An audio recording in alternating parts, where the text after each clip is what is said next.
This morning we had a subject that seems to come into special focus this week. The news from around the world is rather complicated and leaves a lot to be desired. But the subject of stress will apply very neatly to the present situation. Nearly everyone in every walk of life today is in stress over something. And things do not look too bright right ahead to relieve that situation. I was talking to a man not long ago, and he posed an interesting question. And I wonder how many of us have ever thought of it. Very close to us all, but sort of distant in our retrospections. Who runs the show? Are we run in a universe dominated by a divine power, or are we run by a group of people who change every few years and do almost as they please? Is this universe under law or under litigation? The present moment it's mostly litigation.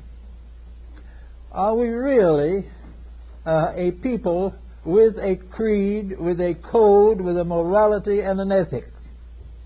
Or are we someone who have imagined these things, who has actually continued to live only according to his own will in a universe which he assumes he can change to meet his own fancy? I think today this question comes definitely into focus. The question of what is the basis of the rules by which we should live and must live. Our ancient brethren, who were more or less accused of superstition, were of the opinion that a divine power ruled all things, that a principle beyond human judgment kept the solar system in order, that planets and stars and galaxies were not subject to the whimsies of political factions, but were part of a great universal plan which was wise enough and great enough to take care of the greatest of all things and at the same time be mindful of a sparrow's fall. We believed in a God capable of dominating the creation which he had brought forth. We believed in a universal principle of integrity which should be and must be obeyed. We believed in the brotherhood of man. We believed in honesty and integrity and common sense. Well, we didn't live all of it, but we claimed to have some concept of it. We wanted to believe that we lived in an honest creation. And while we were not sure that we were honest ourselves, we were convinced that honesty was the best policy. Now we come to a time in which practically all of these rules are being broken. This man I mentioned who spoke to me spoke about his family. His children are not following the laws that he followed when he grew up. He followed the Ten Commandments. To his children, the Ten Commandments mean nothing. The only thing is wrapped up in one commandment: do what you want to. If you get caught, so what? If you end your life precipitously in crime, so what? Nothing means anything anyway. The universe of a divine plan has faded from the popular mind.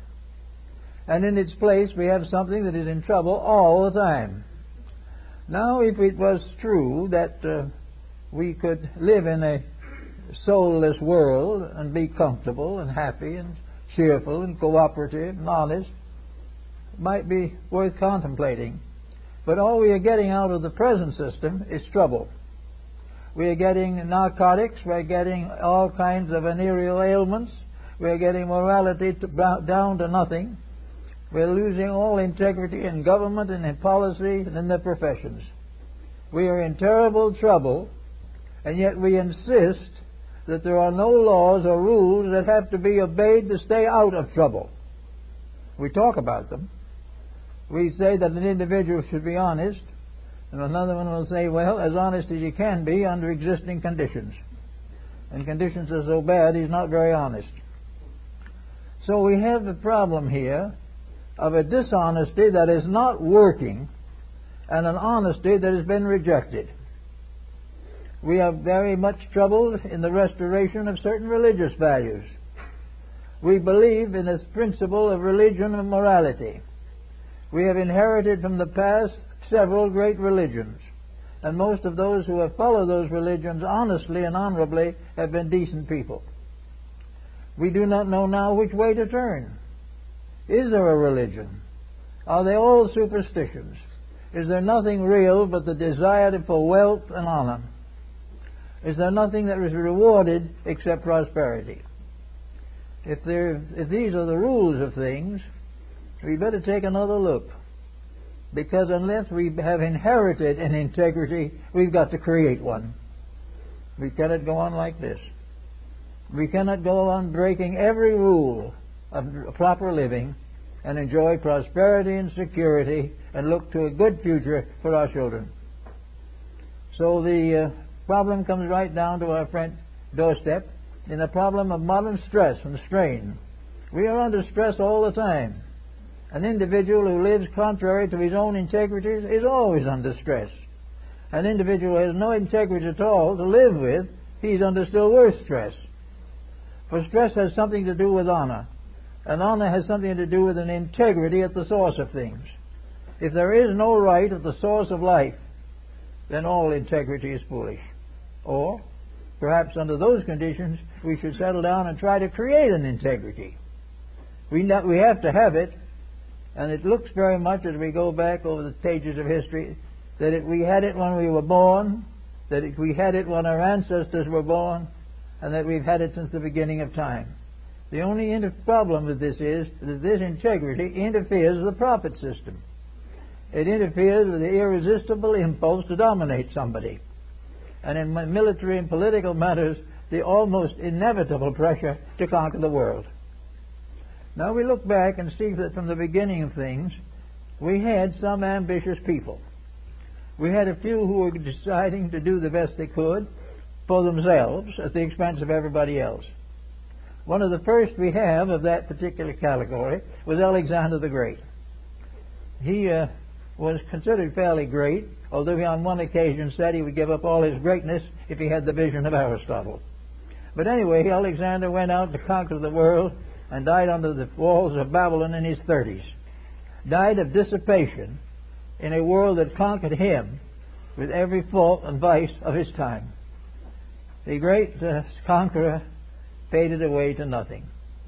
And along came Caesar. He was a pretty sharp man. He did pretty well for himself. And if we can believe the oration of Marcus Aurelius and some of the others of the time, Caesar was considerably a good man. He didn't accept the crown of empire. He was not a selfish man, but he was a strong man, and he led his people into a number of conquests, etc., etc. So, this man who turned down the power to be emperor of Rome was assassinated by his nearest friend. There went another ambition, went into trouble, and ceased forever. And so it goes all the way on down. One after another, these things happened. Muhammad poisoned at the feast of Kaiba. One after another, these great conquerors. Hitler, dead in a bunker in Berlin. Mussolini, dead on an Italian highway. One after another, all these great ambitious people who have tried to conquer the world have never been able to take control of more of it than necessary for their own graves. So, is this system working? Is it right that we can go out and decide to conquer the world? If we win, we have glory forever. No. If we get the best we can hope for is a few years of glory before death separates us from all our material possessions. The whole world as we live in it now is championed by a way of life that ends at the grave. It ends when your relatives take over the estate. It then ends when your various offices are vacated for another executant to take over. All we have is a little while. And in our great haste and our great hurry and our great meditative frenzy, we've got to make into this little span the achievements of the ages. We've got to be the greatest people who ever lived, living in the greatest nation that ever lived, and in the greatest trouble that any nation has ever been in. So this is the way it sits. And we are now looking at it through the eyes of a stress-ridden people, a people who are not quite certain where tomorrow is going to lead them. Now we have had in this century, we've had some of the fanciest wars in all time. We have also had the development of nuclear warfare, the most deadly of all time. And here a world that has been going through various stages of civilization for at least 10,000 years that we have record of, and it learned in every one of those 10,000 years the value of peace, is now dedicated to the greatest destruction the world has ever known. What's the matter? Is everybody slowly going crazy? Is it possible that there is in the human being no more of integrity than that? What has happened to humanity? What has happened to those nice people we used to know? What has happened to the neighbor who comes over with the boiled chicken dinners? What happens to these things? There are a few left. There are a few. There are enough of them to make it certain that there were such people. But these better people, kindly people, peace-loving people, possibly outnumbering all the others, when the time comes, the vote goes for war. Or the war is not prevented by some major effort. We are now in a problem involving Congress. We're involving foreign relations. The countries invade each other while we watch. And we go on in a world that, as far as seems to me, we're going nowhere in and can't go anywhere. We want to start a new century, but we can't start a new century with a dozen wars. We've got to begin to think through the purpose for existence. And that brings us to the first question that we must always answer. Is there a purpose? Are we really part of something that goes on and goes into future hope and aspiration? Are we part of any great evolving whole whose body is nature and whose soul is God? Are we part of a lawful pattern where we created by intelligence and consciousness and wisdom? Well, who else could, or what else could have created this? We certainly weren't created in barnyards. How did we come to be? How does this magnificent structure that we call the human being come out into nature? More marvelous and wonderful than anything that man has ever invented is the simple fact of himself. Yet coming as a miracle upon the face of the earth, this miracle does nothing but go out and kill his neighbors. Why does these things have to be this way? Something is basically wrong in the thinking of people. They are inconsistent no matter how you figure it. If there is no purpose, then the idealists are all wrong. If there is a purpose, then the materialists are all wrong. There has to be an answer that makes common sense. And common sense in this time, he seems to have something to do with immediate correction of existing errors. Now, we can say that now they probably can't stop another few wars that are going to come along. We have no way of preventing them. No, perhaps not. But we can set the machinery in motion which will ultimately prevent them or outlaw them. We can accept the example of the present process in the Near East as an inspiration to start something to end this type of circumstance. There is no reason why we should go on dreaming of a beautiful world to come and killing our neighbor every day. This is something that I think Nostradamus was quite a prophet.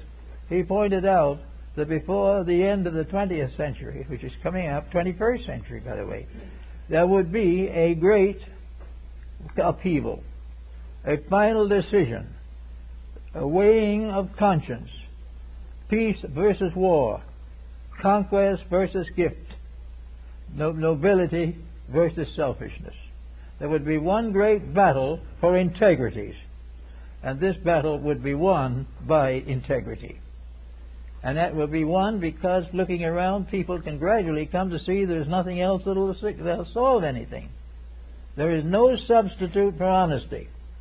And those who try to live by honesty, you generally die as a result of gang war or something of this nature. Also, the human body can't take it. The kind of world we live in now is enough to destroy the health of any creature that ever comes into it.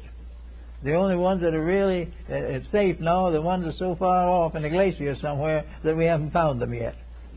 As soon as we find them, we'll get rid of them also. We are getting rid of all the bugs that are pests, and one of these days the bugs may get up and turn us away because we're pests. But whatever it is, we are in the face of a problem that calls for a major survey of values. We're in a situation in which our entire way of life over the last 2,000-3,000 years must be reappraised. We must find out why we are here, and if we can't find out, then we can't hope to survive. If we don't know what to do and keep on making mistakes, well, at least we can see we're making the mistakes. And this gives us some hope that we can correct them. But if we consider our mistakes works of art and consider the misdoings as great achievements, there's not much we can look forward to. So we now have a real situation coming up, maybe more so in a few weeks or a few months, in which we have got to decide what kind of a world we live in. Whether we're on the side of that which is constructive or acknowledging there is no constructive, and on the side of profit and immediate pleasure, whatever it may be. I think we can all look around enough to see from history, from the modern books, from everything that we see in life, that there are rules. There are rules in this game. And the few people we have who have been relatively happy have been the ones who kept the rules. There is no doubt in the world that it is possible to live comfortably, pleasantly, and cooperatively on this planet. But without some form of careful thinking, we're going to get into trouble. We're getting into trouble. The moment we break one law, we endanger another one. The moment we try to do something that is wrong, something that was previously right goes bad. We can't start a chain reaction of mistakes without those mistakes running through every part of our fabric. We may have intended nothing more or less than to reduce the price of gasoline or something, and it ends up with an atomic war. All these things are part of a lack of integrity and motives. Now their saying is, at least at the moment, that we need some kind of a new dispensation. That we need a new concept of why we are here. That we need to know something that will enable us to be here and survive here and have a constructive existence while we are here. This thinking at the moment doesn't involve immortality. That is even further out. That is something that interferes with nearly everybody's ambition. But we need something. So we're going to try to work out, in one way or another, an acceptable doctrine. Now, is this doctrine going to be the doctrine of a layman? Is this doctrine going to be sterile of all religion? Is it going to be something merely of daily contacts? Is it something in which we're going to imprison people for being dishonest, but not for being immoral? Are we going to find one way or another of perpetuating our mistakes and making little circles around them and call them our virtues? That's not likely to work very well either. If we go back and look over the grounds of millions of people that have lived and built and dreamed and hoped and died on this little ball in space, if we look out, we will realize that the great work of these people has been done by those with dreams, hopes, ideals, and convictions beyond materiality. The Leonardo da Vinci's, all of these, Michelangelo, all such great artists, all musicians, all idealists in painting and everything, all of them have had principles. The great religious art of Guidorini, all these things, the great and the lesser life of Christ by Albrecht Dürer, all these great religious works were religious. They were written by people who had deep convictions. The greatest music of our early time was church music. Music doing honor to the divine power at the root of life. Most of the ancient laws of people of all religions centered on the altars of their gods. Here Zeus reigned supreme over the powers of Greece. and he went over to Rome and became Jupiter and remained in power there till the Romans corrupted him, and then he fell. So everywhere where the gods come, they remain in good service and good standing until men corrupt them. And when men corrupt them, they're not going to get up and say, I've corrupted God. They're going to say, there wasn't any God in the first place. We're going to protect our own dishonesty rather than to admit that there was something that we destroyed out of our own selfishness. So as we go along, we watch these different things that have happened. We watch the dreams and hopes and aspirations of the best people we know, all down through ages. We look at the great monuments of the past, and then we begin to look at the parallels today. Now, in the present century, we have watched the development of a religious art that was considerable. We have seen it grow and unfold. We've seen it struck by an early frost and destroyed. We see the religions of the Soviet republics gradually coming back after 40 years of being denied existence. The people found a very simple fact: can't live without them. Well, what you can't live without must have some reality. But what you can't live with hasn't got much reality. The reality lies in the fact that by living with it, you grow. You love your family, you take care of them. You have the joys of simple things. Whereas when you get very complicated with a great being involved political theory, you end up by murdering your neighbors. And it is the same all the way along. We are gradually getting back the religion we lost before the beginning of World War I. We are beginning to see again the rise of a spiritual communion. Why? Because we can't stand things as they are. We have suddenly discovered that materiality and all of its byproducts cannot be lived with without destruction. We cannot keep these rules because they're not rules. They're the selfish products of human ambitions. Now, how did we get them? We simply got them by giving them as a scientific or political identity. We finally decided that we could get rid of religion by declaring that there was no God. And yet, I think they were correct when they said, with one of our earliest astronomers, the undevout astronomer is a fool. Actually, all the lines of knowledge we have, algebra, calculus, physics, all these things work upon laws. Who made the laws? We didn't. Why do these laws go on without error or without failure so that every science is indebted to them? We didn't do this. We only watched and saw and had an opportunity to share in the unfoldment of a universe dominated by law, and that this law was beautiful, honest, and suitable to the needs of all living things. The law that man made were for himself alone. The laws of nature are for all that lives on any plane of any state of life. So we can look around and see all this knowledge.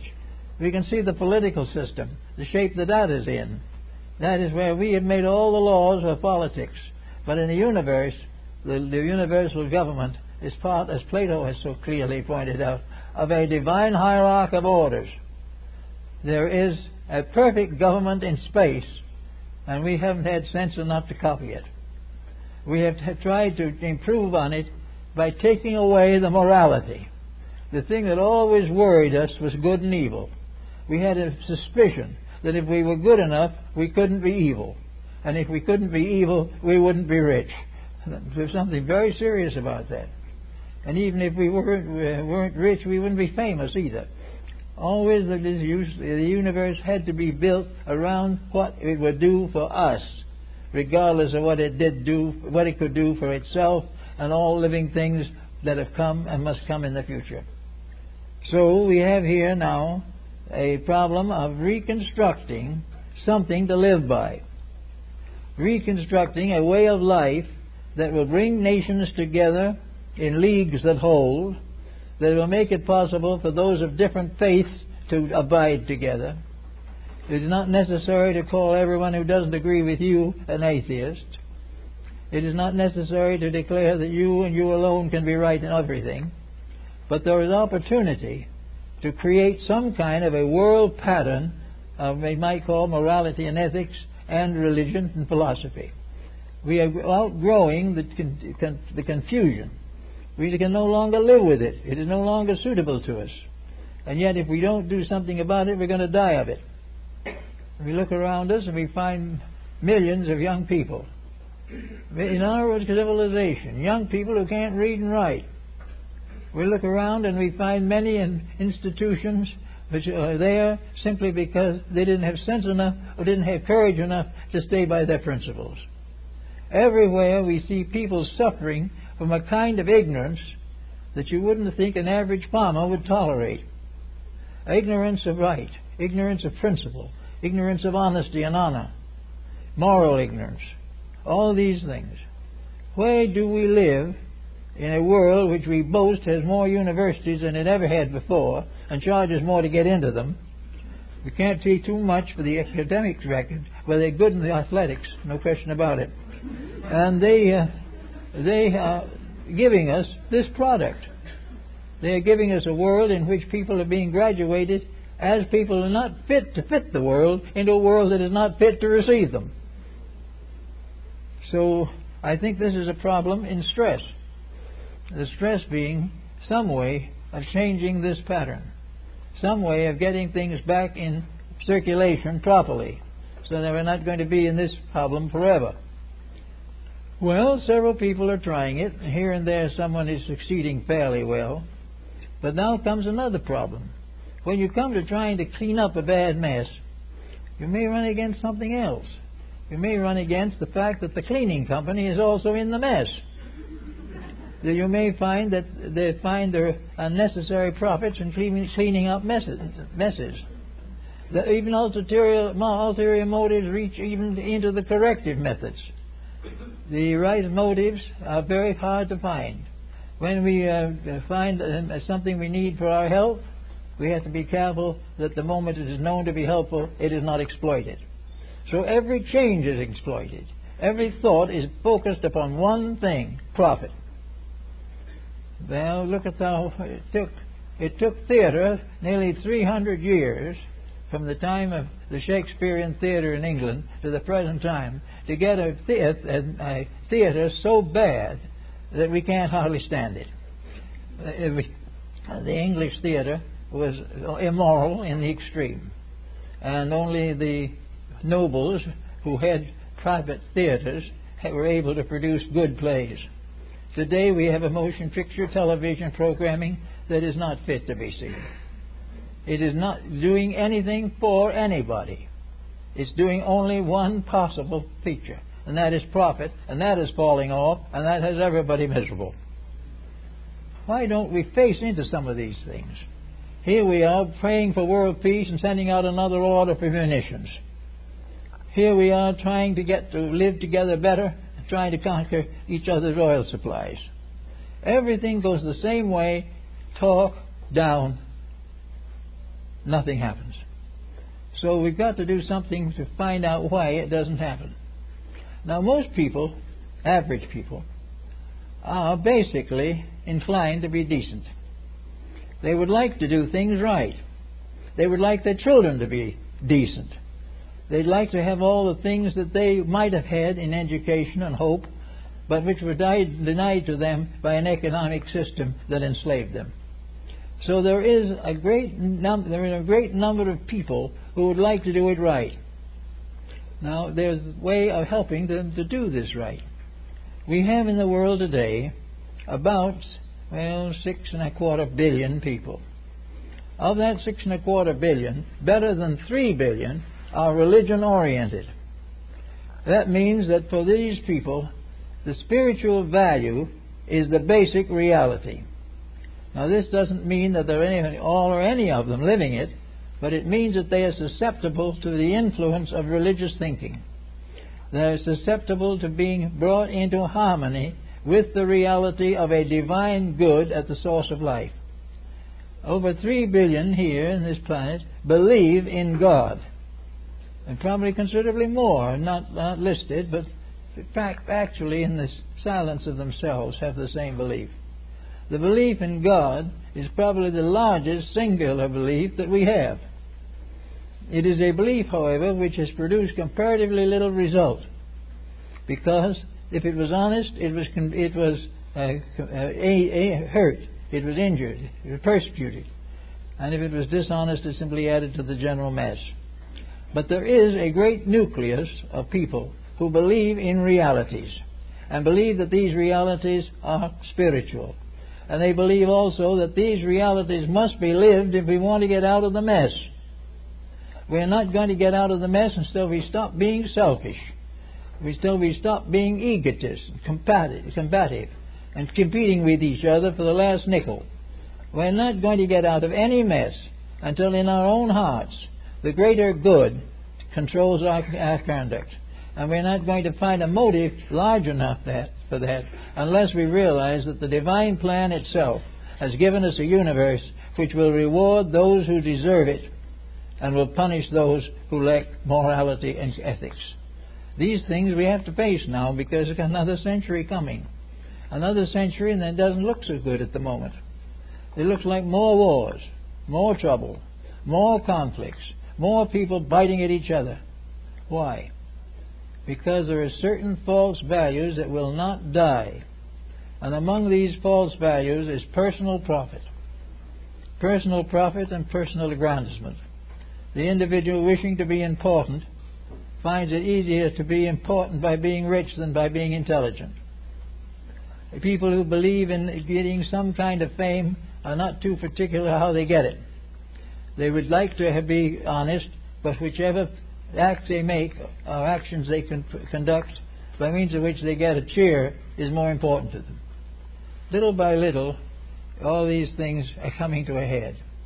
The prisons don't know what to do with the prisoners. Young people, they can't even jail them. Crimes are more recent ever than before in history.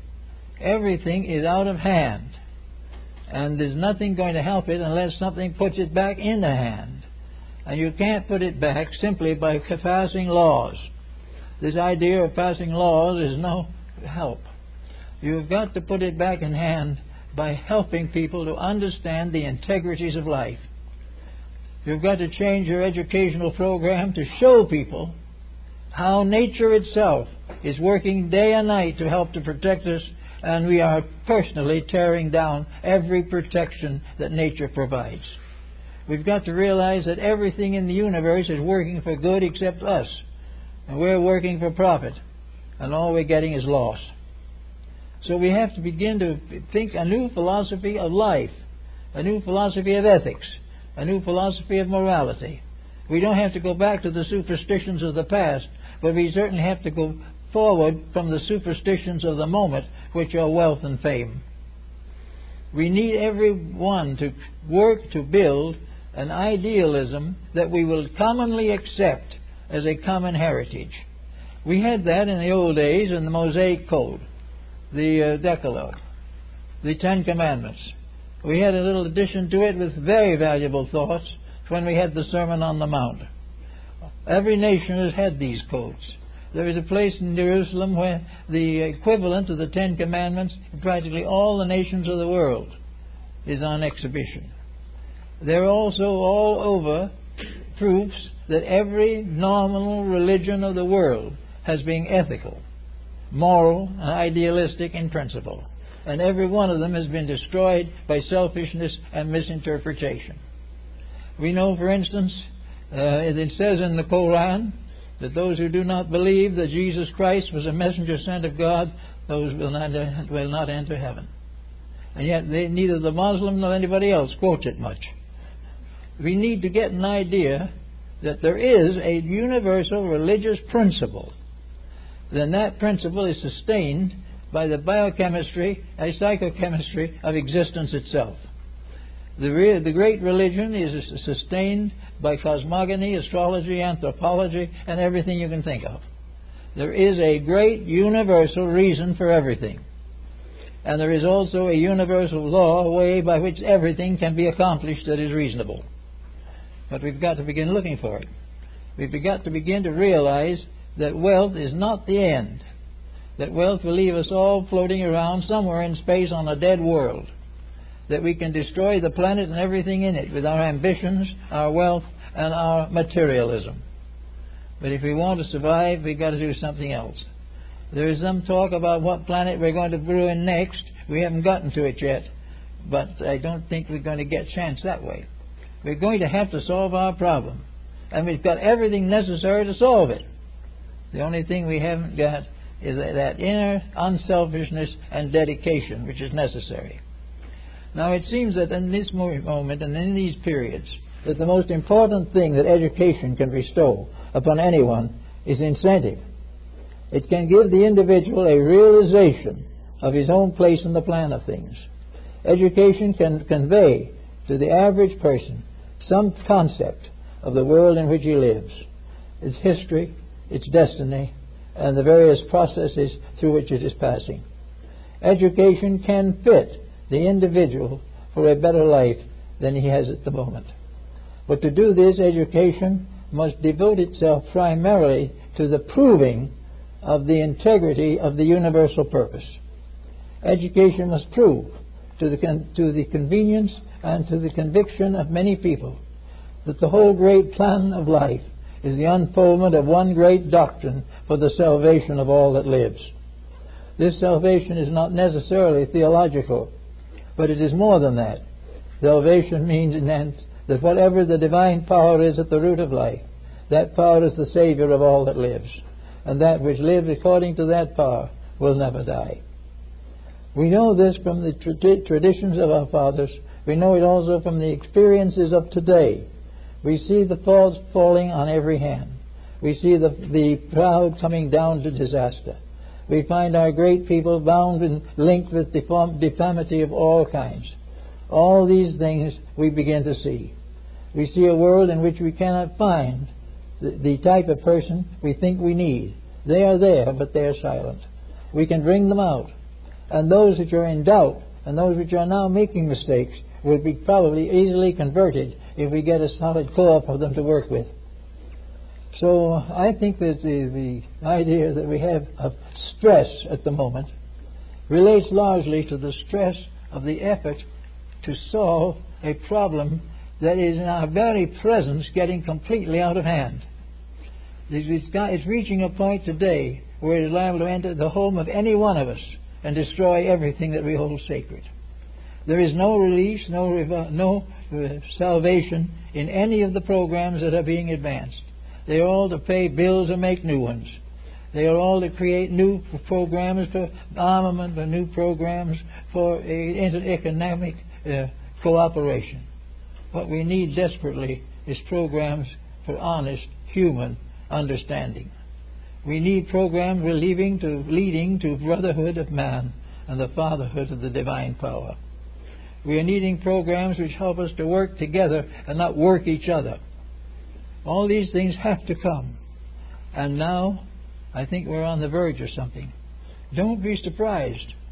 There's liable to be some more complications arise out of the happenings that we've been hearing about in the last 10 days. We are in the presence of a further proof of the fallacy of our way of life.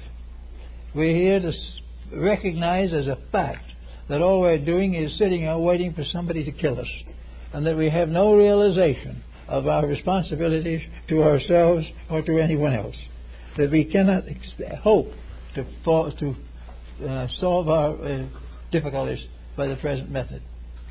Now, to start with, maybe, you can't start with yourself. Now, it's a funny thing. Many people think they're pristine pure as far as these problems are concerned. But there's something a little bit sometimes in each one of us that is like a little recognition, a little increase in salary, a little of this or a little of that, a recognition for our religion or our beliefs. The thing we have to start in with is to build up a new concept of life, to take the stress out of our own relations. Every person who is dissatisfied is stress-ridden. And anyone who isn't dissatisfied with things as they are now is not only stress-ridden, but hopelessly ill.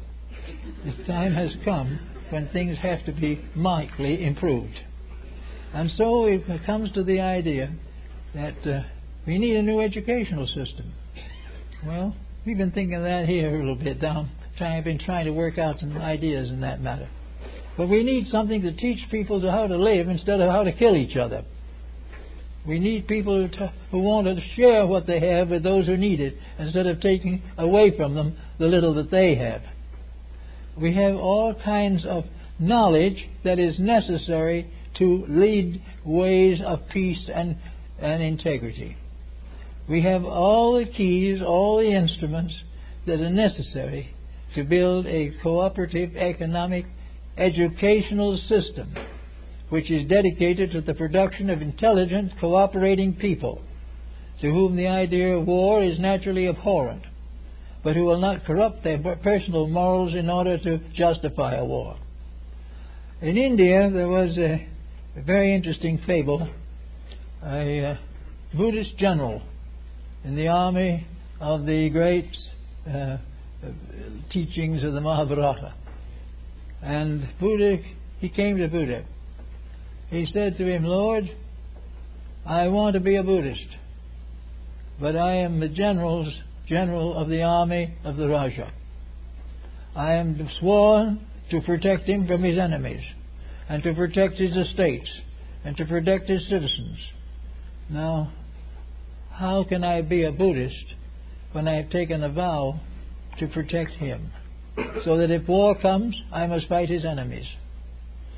How can I live the life without vice or hurt?" And Buddha said to it, "It's very simple, my friend, very simple. You have taken an obligation to serve your prince. It's an honorable obligation as far as the material world is concerned. Therefore, if the time should come, then you must go out and maybe die for your prince or kill for him. Then you must do it. But you must remember that if you kill, you will in turn be killed. And any evil that you commit to protect your master will come back on yourself. You will not be punished eternally. But if you break the rules of hurtless living, you must pay for it, whether you're a Buddhist or not. Therefore, serve your master. But if he wants something unreasonable of you, serve him. But realize that you are a martyr to his need, and that you must carry the responsibility." Well, it's a kind of an abstruse way of saying something, but it is partially true. Namely, that there are things we will always have to do that may not be just what we want to do. But if we do definitely the best we can, if we build a new concept of value, I think we can very shortly accomplish a great deal of good. If we look over the world today with the nations of the world, we realize that most of them have suffered keenly in recent years. Whole nations have been wiped out. Millions have died for the selfishness and ambitions of warlords. Others have died for the ambitions of great industrialists and economists and the inevitable profit takers. So we can say very simply that there is a way in which we can gradually get rid of the most common of these ills. We can end forever wars that are fought for profit. We can end forever laws that are made to favor groups at the expense of the common good. We can destroy or wipe out forever the rules which permit narcotics addiction to young people of our country. We can gradually weed out obvious corruption and get rid of it. And if we weed out obvious corruption, we will weed out with it obvious profit. And with those things wiped out, there is a chance for something constructive to get a start. Now, we may not do it with everyone, but we can start with ourselves and a few people whom we believe in. We can try to our best to dedicate our own efforts as to the stressful labor of making it a safer world. That we will try to, if we have to suffer, that we will suffer for something worthwhile. We will suffer to accomplish that which needs to be accomplished and which has not been accomplished.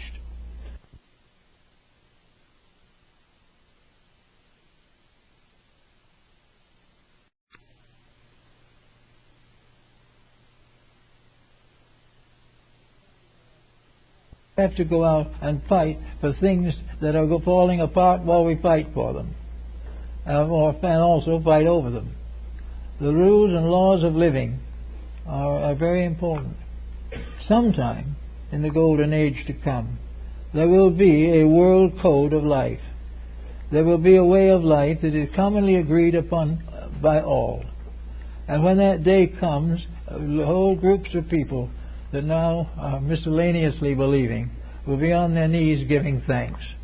But when the child coming into the world in that time comes here and receives the good things of life, is given the strength and wisdom and insight to become a constructive citizen, when all these problems of poverty and congestion and all kinds of stress gradually fade away, we will find that the earth is a very good place, and that it also has its own rules. The earth has laws. The birds and the bugs and the trees have laws. Everything in nature is lawful except man, and he is out trying to destroy laws. This is something he cannot do. The laws that he tries to destroy will cripple him. And in the long run of things, he must bow to them, as he has always had to since the dawn of time. Back in among the Greeks and peoples of that type, there was a realization of something that we might need yet too.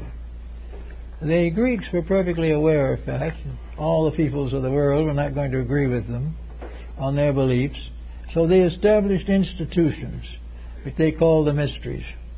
And these were for the purpose of preserving the integrities of leadership. Now we have higher universities and all kinds of places to teach people to work in some special deals of one kind or another. The Greeks did it, and the Romans tried to do it, but their morality and ethics broke down. But the Greeks did do fairly well with it. If you wish to be a Greek citizen, if you wish to really amount to something in Greece, you didn't go to just the school.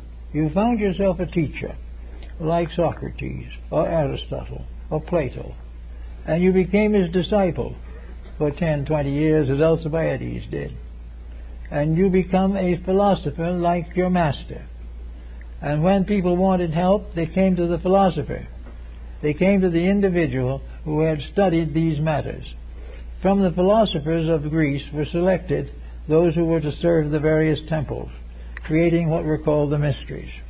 The esoteric teachings, the secret doctrines of antiquity were in the keeping of these mystics in the temples and shrines of the faith.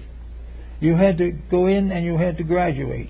You had to guarantee to be honorable. If you did not, you were not permitted to enter. Supposing you wish to be an Acon, that is, a man of the ruling group of Athens, and you had your proper credentials from a teacher, then you went to the temple and you presented your petition. You felt you wished to be an Archon or a leader of the people. Then the master of the mysteries, the old priest, would say, all right, now you take your oaths and your experience. Show that you can suffer for principle. So that you can go through temptation without faltering for a moment to protect the common good. And prove beyond all question of doubt that you're incorruptible. Because if you take these obligations and you are then corrupted, you're very liable to disappear and not be seen again. Those who break the oaths of integrity are not forgiven easily. Those who make mistakes but have no obligations are children. We will try to help them. But when you know better and you do badly, then comes punishment. The punishment that was given and accorded to the first great philosophers by the gods of antiquity. Therefore, if you wish to become a leader of the people, a judge, a legislator, you take the oath of integrities. You put death before dishonor. You prove conclusively that you're incorruptible for money, that you will never fall for any fame, that no matter what happens, you will give even justice to the rich and the poor, and will in all matters fulfill the teachings that you have received of idealism, integrity, and divine worship. Well, with that kind of system, the Greeks got along pretty well until the Romans conquered them. Now, why did the Romans conquer them? The Romans conquered them for the very same reason that modern materialism is conquering us. They wanted to remove the barriers that would prevent personal selfishness. They wanted to make sure that you could be rich, break all the rules, and enjoy the good life. Well, the Greeks said no. If you tried that, they can take you out and either imprison you, or you would disappear into the subterranean passageways of the temple, and no one would know what happened to you. But in all matters, if you kept the obligations, you then became a faithful servant of your people. In Sparta, the same thing was true. Sparta was a very simple but a very courageous little state that survived on the principle that it would permit no corruption. The Spartan lived by a code, and he chose to die by it rather than corrupt it. His integrities, his values of right and wrong were severe, but they were just. And as a result of that, Sparta continued for a long time to be a model of an economic integrity. All these things have been tried and done, and in most cases, the great ones of the past have gone on until the world around them has become so powerful in its corruptions that it obscured them. And it did it by means of national barriers. When the Romans became stronger than the Greeks could not control them. When modern man and all these nations become stronger than the integrities of our lives, we cannot control them. So the mass of corruption destroys the control of the small group of dedicated persons. But that small dedicated group can go on. Go on as the early Christians went on in Rome. They were persecuted and martyred in every way, but they lived because they were sustained by one solid conviction that what they were doing was necessary. Everywhere virtue survives, but in small groups. The time for it now is to come out of its shelter, to come out of its hiding place, and to be encouraged to lead people along the way of integrities. It is very necessary that within the next 25 or 50 years we find out how foolish we've been. And if we don't have to go and take a big course on it, all you've got to do is read the daily paper, and you will see just exactly what we're doing that should never be done, and what we are not doing that should have been done already. All these things will help us to gradually realize that the bad examples that we see are the basis of instruction. If these people were not making these foolish mistakes, we probably would never notice it. But once we see how foolish they are, we realize that when we do the same thing, we are equally foolish. And this is the beginning of a better way of life. So we take the stress of life and take a little of the stress out of it. We can make our own lives probably 90% stress-free, even under the most difficult situations. We can do it because if we have no false ideas, we have very few conflicts. There is no one that can really tell us that we can't be honest. And if we don't ask anybody else, we're all right. Because if we are honest and do as we should, we know what is right, and there is no stress in us. And if we quietly go along, do the things that need doing, and in every way try to protect the integrities of life, educate our children properly, make certain that the various responsibilities of life are met, and wherever a ballot comes up, vote for that which is the best. Do the best we can, get a little better all the time, and in a little while it'll show. And the thing that will make it show is something like has happened in the last 2 or 3 days, namely that the problems are beyond control. It's absolutely impossible to imagine a great world as we know it being in such a sick condition that it can't even tell where to go tomorrow, that it knows not what to do next. And all these governments with all these wealth are out spending money and getting nothing for it. All this is very important. The only place where money was valuable, according to the Greeks, was in the collection box of the temple. where it could be used to take care of the feeding of the poor. So we have all kinds of possibilities of things that need to be done. And the stress of our present unpleasantness will be gradually get a little bigger. We will find this nation has to now go to and take care of some other country that is in worse trouble. And little by little these things spread like a plague. And with all the wisdom we have, with all the education we claim, with all the wonderful rules and laws, the advantages and opportunities of life, we can't seem to take care of the selfishness and cupidity of human nature. So I would suspect strongly that at the root of life, far beyond the visible manifestations we know, there is a divine law, a divine plan, a divine purpose that was put into this creation when it was fashioned. After all, we didn't fashion it. It didn't come from nothing. It had to come from something.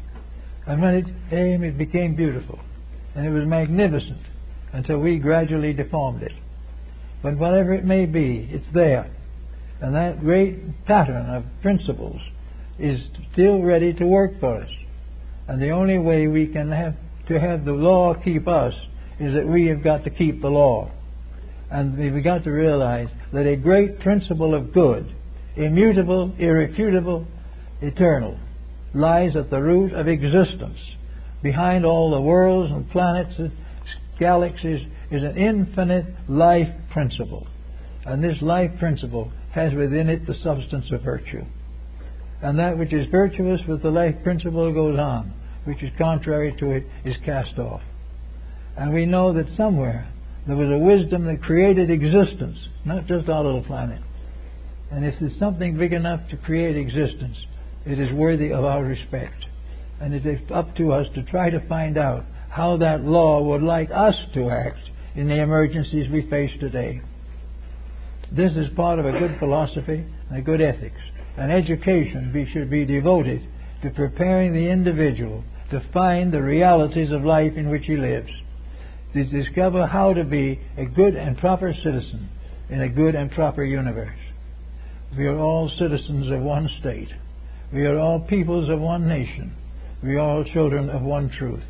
We might as well get started at it and end this mess that we're working ourselves into in the last 100 years. It has become critically bad. We cannot continue this way. And the only way to get out of it is each individual to get himself out of it.